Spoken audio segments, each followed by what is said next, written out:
July August অভ্যুত্থানের সময় মানবতাবিরোধী অপরাধের মামলায় সাবেক প্রধানমন্ত্রী শেখ হাসিনা ও সাবেক স্বরাষ্ট্রমন্ত্রী আসাদুজ্জামান খান কামাল সহ ৩ জনের বিরুদ্ধে আন্তর্জাতিক অপরাধ ট্রাইব্যুনালে আজ যুক্তিতর্ক উপস্থাপন শুরু হবে। ট্রাইব্যুনালের এই যুক্তিতর্ক সরাসরি সম্প্রচার করার কথা রয়েছে। এর আগে বৃহস্পতিবার এই মামলার তদন্ত কর্মকর্তা ও শেষ সাক্ষী মোহাম্মদ আলমগীরকে আসামি পক্ষে রাষ্ট্র নিযুক্ত আইনজীবী জেরা শেষ করেন। ২৮ কার্যদিবসে এ মামলায় ৫৪ সাক্ষী সাক্ষ্য নেওয়া হয়। এ মামলায় শেখ হাসিনার পাশাপাশি বাকি ২ আসামি হলেন সাবেক স্বরাষ্ট্রমন্ত্রী আসাদুজ্জামান খান কামাল ও পুলিশের সাবেক মহাপরিদর্শক চৌধুরী আবদুল্লাহ আল মামুন। এর মধ্যে চৌধুরী আবদুল্লাহ আল মামুন দোষ স্বীকার করে এই মামলায় রাজসাক্ষী হয়ে জবানবন্দি দিয়েছেন। ট্রাইব্যুনালে আছেন সহকর্মী সৈকত সাদিক। আমরা সর্বশেষ খবর জানতে তার সাথে যুক্ত হচ্ছি। সৈকত, শেখ হাসিনার মামলার যুক্তিতর্ক শুরু হয়েছে কিনা এবং এ নিয়ে আর কি তথ্য আছে আপনার কাছে? যে মানবতা বিরোধী অপরাধ হয়েছিল সেই ঘটনায় দায়েরকৃত একটি মামলা তখনকার যে প্রধানমন্ত্রী ছিলেন শেখ হাসিনা এবং তার সরকারি সাবেক স্বরাষ্ট্রমন্ত্রী আসাদুজ্জামান খান কামাল ও সাবেক আইজিপি যিনি এখন গ্রেপ্তার আছেন, পরে রাজসাক্ষী হয়েছেন চৌধুরী আবদুল্লাহ আল মামুন, এই ৩ জনের বিরুদ্ধে যেই মামলাটি দায়ের হয়েছে এই মামলার কিন্তু বিচার কার্যক্রম প্রায় একেবারেই শেষ পর্যায়ে। সাক্ষ্য গ্রহণ কার্যক্রম যেটা বলা হয় সেটা শেষ হয়েছে। মামলায় ৫৪ জন সাক্ষী দিয়েছেন এই শেখ হাসিনা এবং তার এই যে ২ জন সিপাহসালার যারা তাকে কাজে সহায়তা করেছেন।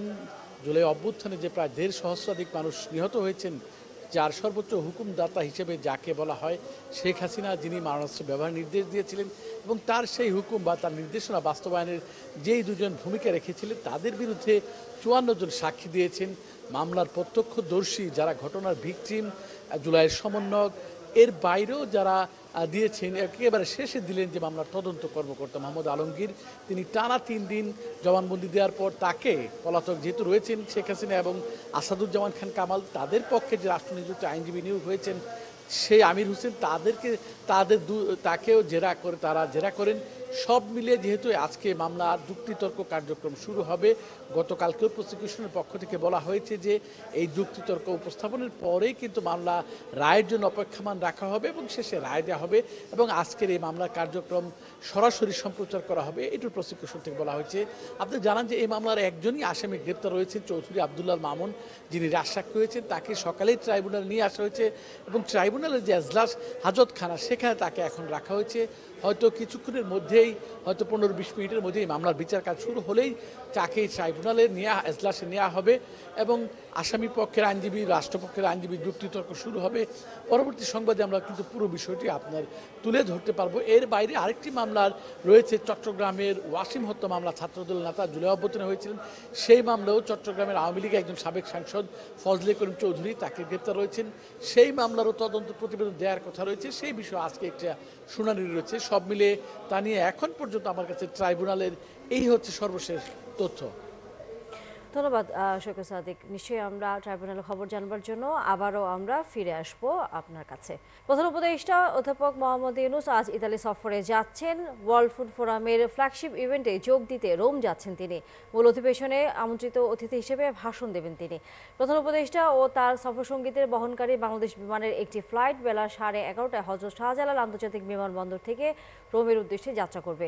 সফরসূচি অনুযায়ী অধ্যাপক ইউনূস ফোরামে যোগ দেওয়ার পাশাপাশি তিনি ইতালির প্রধানমন্ত্রী জর্জিয়া মেলোনি এবং বিভিন্ন আন্তর্জাতিক সংস্থার প্রধানদের সাথে বৈঠক করবেন। এসব বৈঠকে খাদ্য নিরাপত্তা, দারিদ্র্য নিরসন ও টেকসই উন্নয়ন সহ বৈশ্বিক ইস্যু নিয়ে আলোচনা হবে।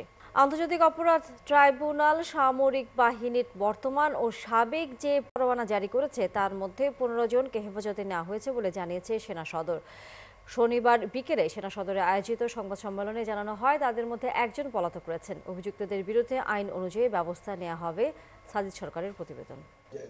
চাকরিরত সামরিক কর্মকর্তাদের বিরুদ্ধে গ্রেপ্তারি পরোয়ানা নিয়ে নিজেদের অবস্থান ব্যাখ্যা করতে শনিবার বিকেলে সেনানিবাসে ব্রিফিংয়ের আয়োজন করে সেনা সদর। জানায়, মানবতা বিরোধী অপরাধের অভিযোগে সাবেক ও বর্তমান ২৫ জন সেনা কর্মকর্তার বিরুদ্ধে গ্রেপ্তারি পরোয়ানা জারি করেছে আন্তর্জাতিক অপরাধ ট্রাইব্যুনাল। তবে এখনও ওয়ারেন্টের কপি হাতে পায়নি সেনাবাহিনী। সেনা সদর বলছে, ২৫ জনের মধ্যে ৯ জন অবসরপ্রাপ্ত, একজন এলপিআর সহ চাকরিরত ১৫ জন। ৮ অক্টোবরের পরই ১৫ জনকে সেনা হেফাজতে রাখা হয়েছে। এর মধ্যে একজন অবৈধভাবে ছুটিতে গেছেন বলে জানায় সেনা সদর। বলেন, সব বন্দরে তার বিষয়ে সতর্কতা জারি করা হয়েছে। আমরা এখনো ওয়ারেন্ট কিন্তু হাতেও পাইনি, ইভেন পুলিশও তখন আমাদের সাথে কেউ যোগাযোগও করে না যে একটা ওয়ারেন্ট ইস্যু হয়েছে। এটা social media is faster than anything, legal side to লিগেলের মতো যাবে, social media is faster than legal. So এটা আমরা জেনেছি এবং আমরা ওইটাতে স্বপ্রণোদিত হয়ে আমরা প্রথমে বলে নিয়েছি বাংলাদেশ সংবিধানের স্বীকৃত সকল আইনের প্রতি আমরা শ্রদ্ধাশীল। ঠিক সেই কারণে আমরা কিন্তু দেখেন পাওয়ার আগেই 8 তারিখে তাদেরকে নিযুক্তি চেক বাদ দিয়ে তাদেরকে বলেছি 9 তারিখের ভিতরে তোমরা সেনা হেফাজতে চলে আসো। হেফাজতে যারা আছেন তাদের ট্রাইব্যুনালে হস্তান্তর করা হবে কিনা এমন প্রশ্নে সেনাবাহিনী বলছে, ট্রাইব্যুনালের ব্যাখ্যা পাওয়ার পর আইনগত প্রক্রিয়াতেই অভিযুক্তদের বিরুদ্ধে ব্যবস্থা নেওয়া হবে। আমরা যখন দেখছি একটা ন্যাশনাল লেভেলে কমিশন কাজ করছে, army cannot have another commission or committee further that will undermine the national commission. Rather আমরাও কমিশনকে সর্বাত্মকভাবে আমরা সাহায্য সহযোগিতা এখনো করে যাচ্ছে, এখনো যা চাচ্ছে। ইভেন এটা গত বৃহস্পতিবার দিন পর্যন্ত আমরা কিছু ডকুমেন্ট চেয়েছি, আমরা বৃহস্পতিবার দিন ডকুমেন্ট পাঠিয়েছি, তাই তো? গত বৃহস্পতিবার দিন আমাদের কাছে কিছু ডকুমেন্ট চাইছে, সেটা আমরা দিয়েছি কমিশনের কাছে। বাহিনী জানায়, যারা গুম হয়েছেন তাদের এবং পরিবারের প্রতি সবসময় দোয়া এবং সহানুভূতি থাকবে সেনাবাহিনীর। এবং এটা আমাদের যেরকম দায়িত্ব, এটা কিন্তু সকলের দায়িত্ব। সাজিদ সরকার, ৭১, ঢাকা। এদিকে আন্তর্জাতিক অপরাধ ট্রাইব্যুনাল শতাধিক সেনা কর্মকর্তার বিরুদ্ধে গ্রেফতারি পরোয়ানা জারি করতে যাচ্ছে এমন খবরকে ভিত্তিহীন গুজব বলে জানিয়েছেন প্রধান উপদেষ্টার প্রেস সচিব শফিকুল আলম। সোশ্যাল মিডিয়ায় ছড়িয়ে পড়া এই তথ্য নিয়ে শনিবার রাতে এক বিবৃতিতে এই কথা বলেন তিনি। সশস্ত্র বাহিনীর আর কোনো সদস্যের বিরুদ্ধে গ্রেফতারি পরোয়ানা জারি করার পরিকল্পনা ট্রাইব্যুনালে নেই বলেও জানান প্রেস সচিব। সাধারণ জনগণকে বিভ্রান্তকর এই তথ্যে বিশ্বাস না করার আহ্বান জানিয়ে তিনি বলেন, নির্বাচনের আগে জনগণ ও সশস্ত্র বাহিনীর ভেতরে বিভেদ সৃষ্টি করে দেশকে অস্থিতিশীল করতেই মিথ্যা তথ্য ছড়ানো হচ্ছে। Director general of forces intelligence DGFI ভেঙে দেওয়ার কোনো পরিকল্পনা সরকারে নেই বলে স্পষ্ট করে জানান শফিকুল আলম। চিহ্নিত কিছু ব্যক্তির দায় প্রতিষ্ঠানের উপর দেওয়া উচিত নয় বলে মনে করে বিএনপি। দেশের সাম্প্রতিক পরিস্থিতি নিয়ে দলের সিনিয়র যুগ্ম মহাসচিব রুহুল কবির রিজভী স্বাক্ষরিত বিবৃতিতে এ তথ্য জানানো হয়েছে। এতে বলা হয়, আইন এবং মানবাধিকারের প্রতি পূর্ণাঙ্গ শ্রদ্ধাই হতে পারে একটি শান্তিপূর্ণ জবাবদিহিমূলক রাষ্ট্রের ভিত্তি। বিবৃতিতে আরও বলা হয়েছে, বিএনপি বিশ্বাস করে দেশে গণতন্ত্র, মানবাধিকার ও সেনাবাহিনীর পেশাদারিত্ব রক্ষায় সংশ্লিষ্ট অপরাধের সুষ্ঠু ও নির্মোহ বিচার অত্যন্ত গুরুত্বপূর্ণ। কারণ ন্যায় বিচার শুধু অতীত ঘটনার শাস্তির নিশ্চয়তা দেয় না, বরং ভবিষ্যতে যেন কেউ এমন অন্যায় করতে না পারে সেই নিশ্চয়তাও দেয়। অধিকাংশ সেনা সদস্য নিশ্চিতভাবেই চান সীমা লঙ্ঘনকারীরা বিচারের মুখোমুখি হোক, যাতে কোনো সরকার আর কখনো সেনাবাহিনীর কাছে গুম খুনের মতো অন্যায় নির্দেশ দিতে না পারে। রাজনীতিতে নারীর অর্থপূর্ণ অংশগ্রহণ বাড়ানো কতটা? চলছে সংস্কার। প্রধান দুই দলের দীর্ঘদিন নেতৃত্ব দিয়েছেন দুই নারী। এমনকি জুলাই আন্দোলনেও শক্তভাবে প্রতিবাদ করতে দেখা গেছে নারীদের। তারপরেও নারীদের যেন শুধুই হারিয়ে যাওয়ার গল্প। এ নিয়ে কি ভাবছেন নারী জুলাই যোদ্ধা থেকে বিশ্লেষকরা? বিস্তারিত জানাচ্ছেন শাহনাজ শারমিন। এখানে একটা জায়গায় কি অদ্ভুত মিল সমস্ত রাজনীতিবিদদের, সমস্ত দলে, কি বাম কি ডান কি মধ্যপন্থা, সবাই একটা জায়গায়, কেউ কোনো কথা বলে না। মুক্ত কমিশনে সবাই যখন দাঁড়ান তখন বাংলাদেশটা একটা পুরুষপন্থী বাংলাদেশ মনে হয়। নারীদেরকে সাইডলাইন করে দেওয়ার চেষ্টা করা হয়েছে। এই পুরো প্রক্রিয়াটার মধ্যে দিয়ে বোঝা যায় যে বাংলাদেশের বর্তমান রাজনৈতিক পরিসর এখনো পর্যন্ত নারীদেরকে অ্যাকোমোডেট করার জন্য প্রস্তুত না। দল ভিন্ন হলেও তাদের সবার ক্ষোভ, রাজনীতিতে নারীর প্রতিনিধিত্ব কেন নিশ্চিত হচ্ছে না। বাংলাদেশের যে কোনো আন্দোলনে নারীর অংশগ্রহণ বেশ জোরালো। সবশেষ জুলাই আগস্টেও রাজপথে তাদের উপস্থিতি ছিল চোখে পড়ার মতো। নারীর স্বতঃস্ফূর্ত অংশগ্রহণ সমাজের বিভিন্ন শ্রেণীর মানুষকে রাস্তায় নামতে উদ্বুদ্ধও করেছে। তবে আগেও যেমন রাজনীতিতে শক্ত ছিল না নারীদের অবস্থান, তেমনি এখনো সেটা দেখা যাচ্ছে না। রাজনীতিতে পুরুষতান্ত্রিক মানসিকতা, ভাষার ব্যবহার আর পেশি শক্তির ব্যবহারে কি বিমুখ করছে নারীদের? নারীকে সামনে রেখে বা ঢাল হিসাবে ব্যবহার করে দাবি আদায়ের প্রচেষ্টা, এর ফলাফল যখন নারীরা তার ব্যক্তি জীবন কিংবা নারীদের সামগ্রিক জীবনচিত্রে যখন এর প্রভাব দেখতে চান, প্রভাবের জায়গাটা শূন্য। আপনি যদি প্রথমত সরকার গঠন প্রক্রিয়া দেখেন, সেখানে ডক্টর ইউনূসের মতো একজন মানুষ, যিনি নারী ক্ষমতায়ন নিয়ে বাংলাদেশে না পৃথিবীর সর্বমহলে প্রশংসিত, উনিও কিন্তু নারীর অংশগ্রহণ নিশ্চিত করেননি। দ্বিতীয়ত হচ্ছে যে যারা এই আন্দোলনের নেতৃত্ব দিয়েছে প্রত্যেকেই কিন্তু আসলে নারীকে একটা টোকেন হিসেবেই ব্যবহার করেছে। এখানে একটা বড় ফেইলিয়ার ইন জেনারেল সব রাজনৈতিক দল আছে। জোবাইদা নাসরিন বলছেন, প্রধান দলগুলোতে নারীদের যে অংশগ্রহণ দেখা যায় তাও মূলত আলংকরিক। তাদের সিদ্ধান্ত নেওয়ার ক্ষমতা থেকে দূরে রাখা হয়। এমনকি পরিবর্তনে বার্তা নিয়ে আত্মপ্রকাশ করা নতুন রাজনৈতিক দল ও ছাত্র সংগঠনে নারীর প্রতিনিধিত্ব নিয়েও অসন্তোষ রয়েছে। নারীর প্রতিনিধিত্বের বিষয়টি আসে তখনই কিন্তু আমরা দেখেছি যে নারী নেই, পুরুষরাই নারী বিষয়ে সিদ্ধান্ত গ্রহণ করছে এবং এক ধরনের বাণিজ্যের মতো করে যে কয়টাতে আপনারা খুশি হবেন বা এতটা দিতে চাচ্ছি। গণপ্রতিনিধিত্ব অধ্যাদেশ অনুযায়ী দলে নারীর 33% উপস্থিতি নিশ্চিত করার বাধ্যবাধকতা থাকলেও তা অর্জন করতে পারেনি কোনো দল। অধ্যাপক আনু মোহাম্মদের মতে, রাজনীতিতে নিজের কাঙ্ক্ষিত জায়গায় পৌঁছানো পর্যন্ত শুধু নারীদের উপস্থিতি মেনে নেয় পুরুষ। মেয়েরা একটা সিদ্ধান্ত গ্রহণের জায়গায় যাবে, নেতৃত্বে যাবে, তারা পারবে কিংবা তাদের পারা উচিত, কিংবা ঘরের বাইরে রাষ্ট্রীয় এবং রাজনৈতিক দায়িত্ব তাদের গ্রহণ করা উচিত, এইটা বিশ্বাস করে না কিংবা এটা বিরোধিতা করে এই ধরনের জনগোষ্ঠী কিংবা এই ধরনের চিন্তা সমাজে এখনো যথেষ্ট প্রবলভাবে আছে। যুগ যুগান্তরের চাওয়া নারীর যোগ্যতা ও দক্ষতা অনুযায়ী ক্ষমতায়ন নিশ্চিত করা, না হলে সর্বত্র একটি ভারসাম্যহীন সমাজ ব্যবস্থা স্থায়ী হবে, যা ঠিক হবে না বলেই মনে করেন বিশ্লেষকরা। শাহনাজ শারমিন, ৭১, ঢাকা। মানুষকে কূপে সেই রক্ত পান করাই তার নেশা। শুনলে সিনেমার মতো মনে হলেও বাস্তবে খোদ মোহাম্মদপুরে রয়েছে এমন এক সন্ত্রাসী। অনুসারীদের নিয়ে সক্রিয় হচ্ছে সেই রক্তচোষা খেতাব পাওয়া জনি। রয়েছে আইনশৃঙ্খলা বাহিনীকে হুমকি দেওয়ার ঘটনাও। বিস্তারিত জানাচ্ছেন নিবিড় সাহা। জামশেদ কাঁচের বোতল আছে, 7 স্পিরিট মেরিন্ডার, ওই কাঁচের বোতল দিয়ে আমাকে এখানে ধাম করে একটা বাড়ি দিছে। বাড়ি দেওয়ার সাথে সাথে আমি পড়ে যাই। নিজের সঙ্গে ঘটে যাওয়া ঘটনা কিছুতেই ভুলতে পারছেন না হাবিবুল্লাহ। গেল 4 অক্টোবর রাত 1:15টার দিকে ঢাকা উদ্যানের পানির ট্যাঙ্কি এলাকায় তার চায়ের দোকানে বিল চাওয়াকে কেন্দ্র করে তাকে রক্তাক্ত করে স্থানীয় কয়েকজন অস্ত্রধারী সন্ত্রাসী।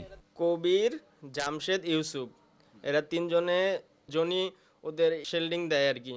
ইউসুফের বউ আয়েশা বলতেছে, তুমি মামলা করছো কেন, এখানে ব্যবসা করতে দেব না। মাথায় প্রচণ্ড আঘাতের জন্য এখনো অস্পষ্ট তার মুখের কথা। তাকে বাঁচাতে যাওয়ায় সেদিন কাল হয় ব্যবসায়ী আসিফের।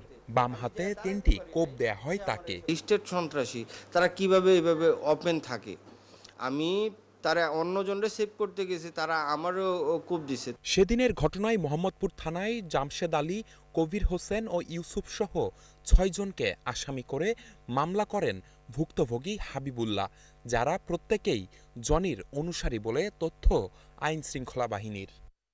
স্থানীয়রা জানান, মানুষকে কুপিয়ে রক্তাক্ত করে সেই রক্ত পান করেন বিধায় তার নাম রক্তচোষা জনি। তার গ্রুপের 23 জনের নাম ও ছবি ৭১-এর হাতে এসেছে। এখন নিজে আড়ালে থাকলেও অনুসারীদের দিয়ে ছিনতাই, চাঁদাবাজি ও মাদক ব্যবসার মতো অপরাধ করাচ্ছেন বলে অভিযোগ। এলাকাবাসী তাদের যন্ত্রণায় অতিষ্ঠ হলেও ভয়ে ক্যামেরার সামনে কেউ মুখ খুলতে নারাজ। জানি না, আমার জানা মতো হয়নি, আমরা দেখে থাকি সবসময়। আপনি চলে যাবে, সমস্যা আমি করি, তখন আমি আপনার কম। সম্প্রতি ঢাকা উদ্যানের পানির ট্যাঙ্কি এলাকায় আরেক নারীকে ধারালো অস্ত্র দিয়ে কোপায় জনি নিজেই। তার কিছুদিন আগে আইন শৃঙ্খলা বাহিনীর এক কর্মকর্তাকেও মুঠোফোনে হুমকি দেয় সেই জনি। হঠাৎ আমাকে জনি ফোন দিয়ে বসে আমাকে বলছিল, একদিন তো সবার মরতে হবে, শত্রুতা বাড়ায় লাভ কি? এখন তো মোহাম্মদপুরে জনি সহ সবাই একসঙ্গে কাজ করতেছে। পরিস্থিতি আরও ভয়াবহ। পুরানো অনুসারীরা এক হয়ে অস্থিতিশীল করে তুলেছেন ঢাকা উদ্যান, নবোদয়, চন্দ্রিমা ও নবীনগর সহ মোহাম্মদপুরের বড় একটি অংশ। আবার ঢুকতে গেল। পুলিশ বলছে, অপরাধী যেই হোক না কেন তাকে ছাড় দেওয়ার উপায় নেই। জনি সহ তার অনুসারীদের গ্রেফতারে অভিযান চলছে। যে নামটি বললেন সে নামটি পরবর্তীতে তদন্তে আমরা পেয়েছি যে যারা আসামি তারা সেই গ্রুপের। তো যখন পুরান মুখ নতুন মুখ যেই হোক অপরাধ যখন করে তখন তাকে কিন্তু আমরা আইনের আওতায় আনার চেষ্টা করি এবং আইনের আওতায় আনি। তো এখানে আমাদের যে অভিযান যেটি চলছে সেটি চলমান থাকবে। সবশেষ 2023 ও 2024 সালে গ্রেপ্তার হয় জনি। পরে জামিনে বের হয়ে আরও ভয়ঙ্কর সে। তার বিরুদ্ধে মামলার সংখ্যা 5টি। নিবিড় সাহা, ৭১, ঢাকা। শিশুদের টাইফয়েড থেকে সুরক্ষা দিতে আজ থেকে প্রথমবারের মতো টাইফয়েড টিকাদান ক্যাম্পেইন শুরু হয়েছে। মাসব্যাপী এই কর্মসূচিতে 9 মাস থেকে 15 বছরের কম বয়সী প্রায় 5 কোটি শিশুকে বিনামূল্যে এই টিকা দেওয়া হবে। স্বাস্থ্য মন্ত্রণালয়ের তথ্য অনুযায়ী প্রাক প্রাথমিক থেকে নবম শ্রেণী পর্যন্ত শিক্ষার্থীরা 30 অক্টোবর পর্যন্ত স্কুল ও মাদ্রাসায় এই টিকা পাবে। এরপর 9 মাস থেকে 15 বছরের কম বয়সী অন্যান্য শিশুরা বাড়ি বাড়ি গিয়ে টিকা পাবে।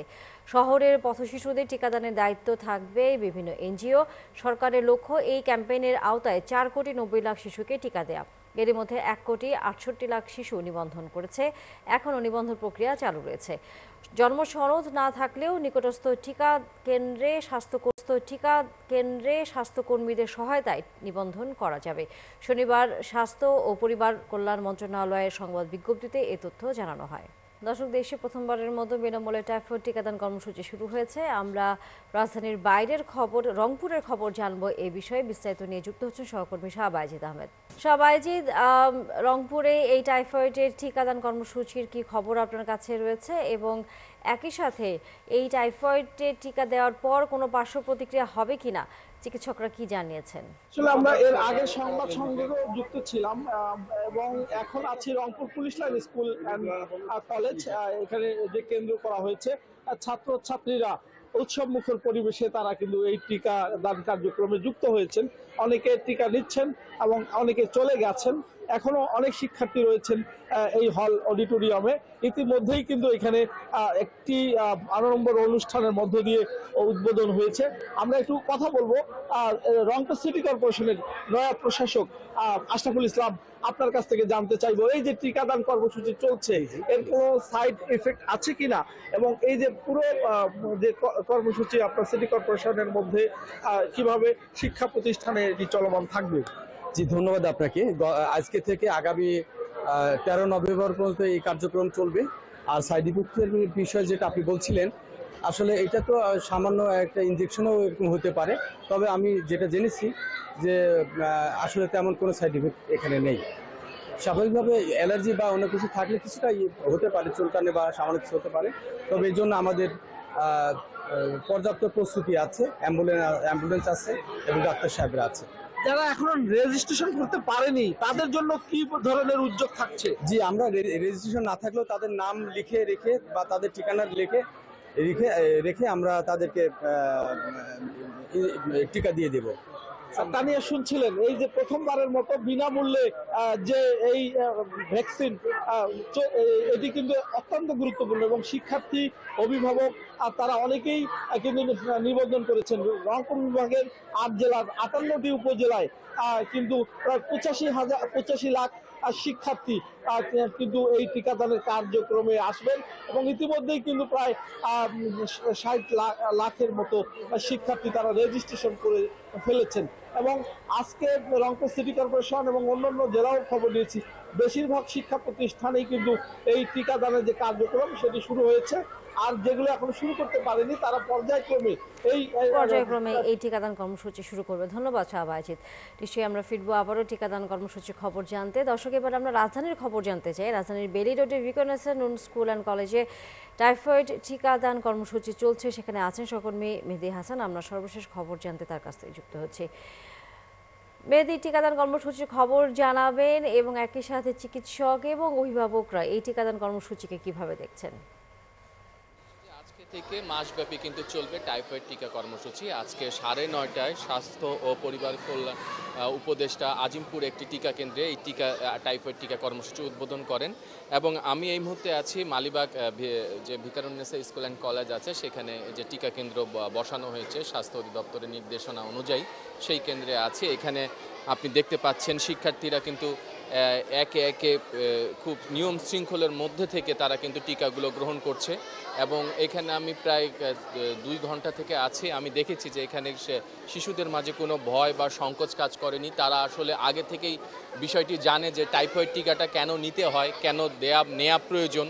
বিষয়টি তারা তাদের গার্জিয়ানের পক্ষ থেকে, এখানকার স্কুলের যে শিক্ষকরা আছে তাদের পক্ষ থেকে কিন্তু তাদেরকে সচেতন করা হয়েছে এবং তারাও কিন্তু বেশ স্বতঃস্ফূর্তভাবে কিন্তু টিকাটা নিচ্ছে এবং কারোর মধ্যে ভয় সংকোচ আমি দেখিনি। এবং এখানে কিন্তু টিকা দেওয়ার পর সেই শিশুদেরকে আপনি জানেন যে 9 মাস থেকে 15 বছরের যাদের বয়স সেই সব শিশুদেরকে কিন্তু এই টিকার আওতায় আনা হয়েছে। এবং এখানে যারা টিকা নিচ্ছে, টিকা নেওয়ার পর তাদেরকে আধা ঘন্টা বিশ্রামে রাখা হচ্ছে যে কোনো পার্শ্ব প্রতিক্রিয়া বা অন্য কোনো সমস্যা হয় কিনা তো আমি অনেকক্ষণ থেকে আছি এখানে, আমি সেই ধরনের কোনো সমস্যা আমি দেখিনি। সবাই কিন্তু খুশি মনে টিকাগুলো নিচ্ছে এবং তারা আর জানে যে আসলে এই টিকাটা নেওয়াটা কেন প্রয়োজন। আপনি জানেন যে আজ এই মাসব্যাপী টাইফয়েড টিকা কর্মসূচি চলছে, সেটা কিন্তু প্রথম 10 দিন স্কুল এবং মাদ্রাসায় দেওয়া হবে। এরপর কিন্তু ঢাকা সহ সারা দেশে যে বিভিন্ন টিকা কেন্দ্রগুলো আছে, ইপিআই বলেন বা অন্যান্য যে হাসপাতাল বা অন্যান্য যে টিকা কেন্দ্রগুলো আছে, সেখানে কিন্তু টিকাটা দেয়া হবে। তবে কেউই কিন্তু আসলে এই টিকা থেকে বঞ্চিত হবে না। কারো জন্ম সনদ যে বয়সসীমাটা আছে 9 মাস থেকে 15 বছর, কারো যদি জন্ম সনদ নাও করা থাকে তাহলে কিন্তু সেই সময় তথ্য দিয়ে সে সাথে সাথে টিকা নিতে পারবে। শুধু স্কুল মাদ্রাসা বা যাদের জন্ম সনদ আছে তারা টিকা নেবে বিষয়টি এমন না। এছাড়াও কিন্তু যারা ভাসমান যে শিশুরা আছে, যেমন বেদে বা অন্যান্য যে সম্প্রদায় আছে ভাসমান, যাদের আসলে নির্দিষ্ট কোনো জায়গায় তারা বসবাস করে না, এবং এছাড়া কিন্তু যারা পথশিশু আছে তাদেরকেও কিন্তু টিকার আওতায় আনা হবে। অর্থাৎ সব শিশুকেই টিকার আওতায় আনা হবে, সেই উদ্যোগই নিয়েছে সরকার। ধন্যবাদ মেহেদী হাসান। নিশ্চয়ই ফিরবো আমরা পরবর্তীতে। দর্শক, টাইফয়েডের টিকা কর্মসূচি চলছে পুরো দেশ জুড়ে। সেই খবর নিয়ে রাজধানী এবং রাজধানীর বাইরে থেকে সহকর্মীরা যুক্ত ছিলেন। চাকসু নির্বাচনের প্রার্থীদের অনলাইনে প্রচার বেড়েছে, সে সাথে প্যানেল সমর্থিত প্রার্থীদের বিরুদ্ধে প্রচারে প্রচুর টাকা খরচের অভিযোগ করছে স্বতন্ত্র প্রার্থীরা। তারা বলছেন জেলা এবং উপজেলা ভিত্তিক অ্যাসোসিয়েশন সামাজিক সংগঠনগুলোকে প্রভাবিত করতে তারা টাকা খরচ করছে, এতে পিছিয়ে পড়ছেন একক প্রার্থীরা। তবে অভিযোগ অস্বীকার করেছেন সংগঠন সমর্থিত প্রার্থীরা। তারা বলছেন কম সময়ে বেশি প্রচারের জন্য অনলাইন মাধ্যমকেই গুরুত্ব দেওয়া হচ্ছে। আরও জানাচ্ছেন মাহফুজ শুভ্র। চাকসু নির্বাচনকে ঘিরে ক্যাম্পাস জুড়ে এখন প্রার্থীদের প্রচারের ব্যস্ততা, তবে মাঠের চেয়ে বেশি আলোচনায় অনলাইন প্রচার। ফেসবুকে দেখা যায় একাধিক সংগঠন সমর্থিত প্যানেলের বুস্ট করা পোস্ট ও ভিডিও। স্বতন্ত্র প্রার্থীদের অভিযোগ, বিভিন্ন জেলা ও উপজেলা ভিত্তিক অ্যাসোসিয়েশন এবং সামাজিক সংগঠনগুলোকে টাকা দিয়ে পক্ষে নেওয়ার চেষ্টা করছে সংগঠন সমর্থিত প্রার্থীরা। আমাদের যে অ্যাকোমোডেশনগুলো দরকার আসলে এই নির্বাচনে প্রচারণার জন্য, আমাদের ইতিপূর্বে এই কার্যক্রমগুলো কিন্তু পরিচালনা হয়েছে বিশ্ববিদ্যালয়ে। আমরা বিশ্ববিদ্যালয় সংগঠন পরিচালনা করার কারণেই এগুলো আমাদের প্রস্তুতি রয়েছে। আমি মনে করি এখানে যদি প্রশাসন বলে দিত যে তোমরা নিজেদের যোগ্যতায় বা নিজেদের যেটা প্রয়োজন, মানে তুমি এই প্রার্থী তোমার কাজ করার এটা একটা লিফলেট বা একটা অনলাইনের মাধ্যমে বা একটা প্রসেসের মাধ্যমে শুধু লিমিটেশনের মাধ্যমে জিনিসটা করো, বা তুমি এতটুকু ব্যয় করতে পারবা এর বেশি না, এরকম একটা সীমাবদ্ধতা করে দিলে আমার মনে হয় সবার জন্যই ভালো হতো। এই জায়গায় যেহেতু ক্যাম্পাসের শিক্ষার্থী সবাই একই ক্যাম্পাসে পড়ি এবং দীর্ঘদিন ধরে একসাথে পড়াশোনা করছি, এখন একজন আরেকজনের ব্যাপারে খুব ভালোভাবেই জানেন, তো সেই জায়গা থেকে আশা করি সবাই খোঁজ খবর নিয়ে ভোট দিবেন। সেই জায়গায় একজন প্রার্থী বুস্টিং করলো কিনা সেটা থেকে ভোট দিবে এটা আমার মনে হয় না। অন্যদিকে বিভিন্ন প্যানেলের প্রার্থীরা বলছেন সীমিত সময়ের মধ্যে শিক্ষার্থীদের কাছে পৌঁছাতে অনলাইন প্রচার বাড়ানো হয়েছে। আমরা বড় দলগুলোকে দেখছি তারা হিউজ পরিমাণে টাকা খরচ করছে, তার সেন্ট্রালের নেতাকর্মীরা এখানে মানে ভিডিও বুস্ট থেকে শুরু করে পুরো টিম আকারে ফাংশন করা, ওরা যে খরচ করছে এটা আসলে দৃশ্যমান। এর চেয়ে বড় প্রভাবক হবে যে শিক্ষার্থীদের কাছে কারা ফেস টু ফেস পৌঁছাইতে পারছে, কারা অতীতে কাজ করছে, এবং শিক্ষার্থীরা বুস্টিং দেখে আর কাউকে ভোট দিবে বলে আমার মনে হয় না। তবে নির্বাচনে টাকার প্রভাব নিয়ে শিক্ষার্থীদের মধ্যেও মিশ্র প্রতিক্রিয়া দেখা যাচ্ছে। কেউ আবার শঙ্কা করছেন ভবিষ্যৎ নেতৃত্বের নৈতিকতার মান নিয়ে, আর সাধারণ শিক্ষার্থীরা বলছেন টাকা খরচের একটা সীমা রাখার দরকার ছিল নির্বাচনী নীতিমালায়।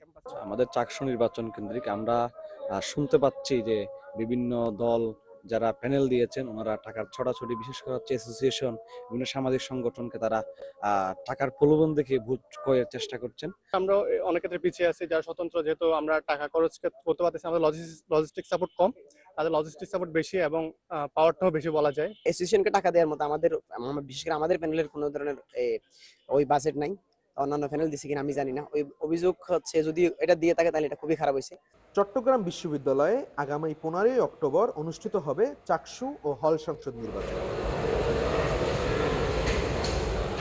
মাহফুজ শুভ্র, ৭১, চট্টগ্রাম। দর্শক, চাকসু নির্বাচনের সর্বশেষ খবর জানাতে আমাদের সাথে সহকর্মী মাহফুজ শুভ্র যুক্ত হচ্ছেন।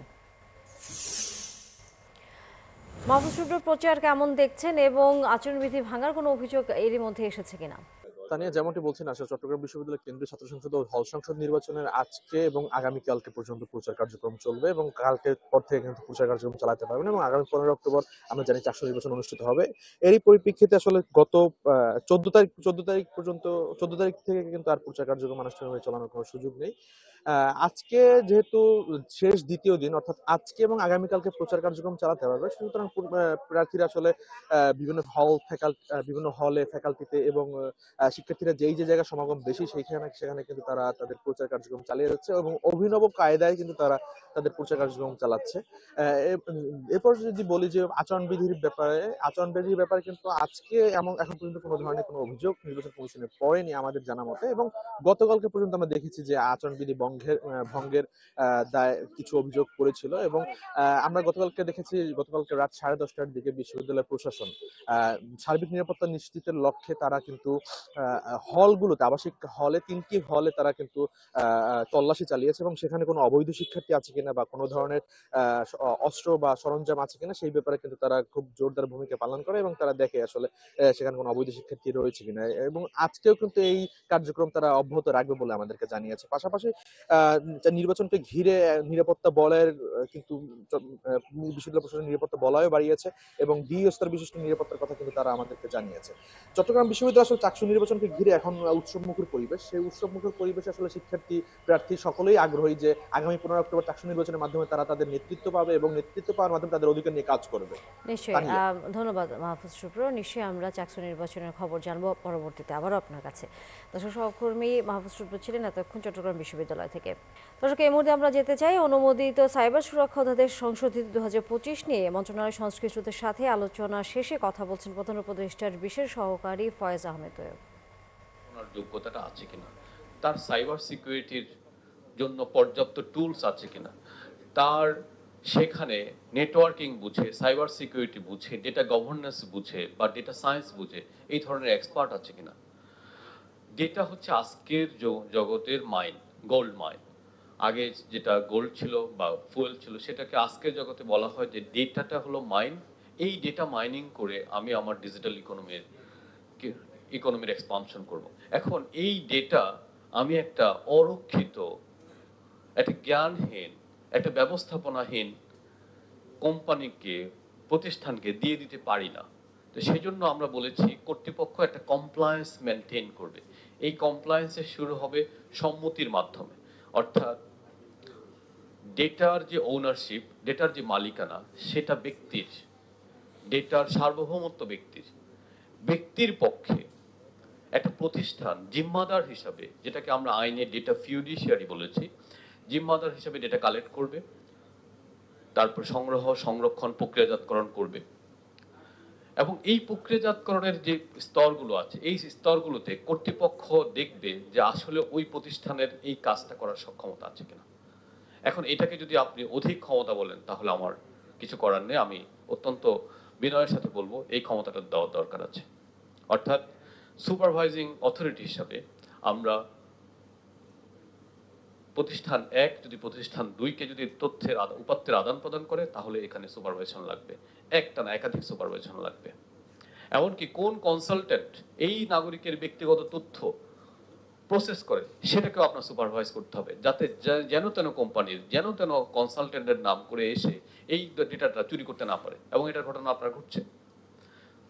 আজকে আপনারা যদি আমাদের সাইবার সুরক্ষা নিয়ে কাজ করা এথিক্যাল হ্যাকারদের নিয়ে কথা বলেন তাহলে তারা বলবে যে কমপক্ষে 7 থেকে 10% সাইবার সিকিউরিটি ব্রেচ হচ্ছে ইন্টারনাল অ্যাক্টরদেরকে দিয়ে। দর্শক, আমরা প্রধান উপদেষ্টার বিশেষ সহকারী ফয়েজ আহমেদ তৈয়বের বক্তব্যে এতক্ষণ যুক্ত ছিলাম।